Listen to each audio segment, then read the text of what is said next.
আমার বাপও যদি অপরাধ করে, আল্লাহকে সাক্ষী রেখে বলতে পারে, আমার বাপও যদি অপরাধ করে, আমার বাপের জন্য যেই ব্যবস্থা ঠিক একই অবস্থায় আপনার জন্য কাউকে ছাড় দেওয়া হবে না। আমি আপনাদেরকে ঘোষণা দিয়ে যাচ্ছি, আমার পরিবারের নাম ভাঙায় আমার বাপ, আমার ভাই, আমার আত্মীয় স্বজন, পাড়া প্রতিবেশী, মামাতো ভাই, খালাতো ভাই, আমার নাম ভাঙায় যদি কেউ কোনো এখানে কোনো ধরনের মাতব্বরি করতে আসে, তাকে বাইদা পুলিশে দিয়ে দেবে।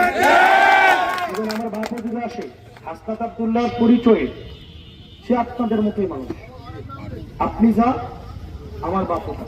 সে হাসনাত আব্দুল্লাহর বাপ হিসেবে একটা চেয়ারও সে রিজার্ভ করে না।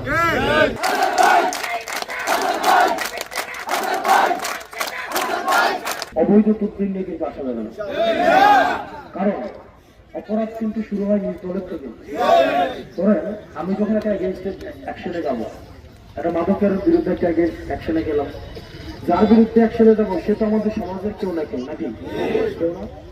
সে হয়তো আপনার খালাতো ভাই, তো মামাতো ভাই, তো চাচাতো ভাই, ঠিক কিনা? যখন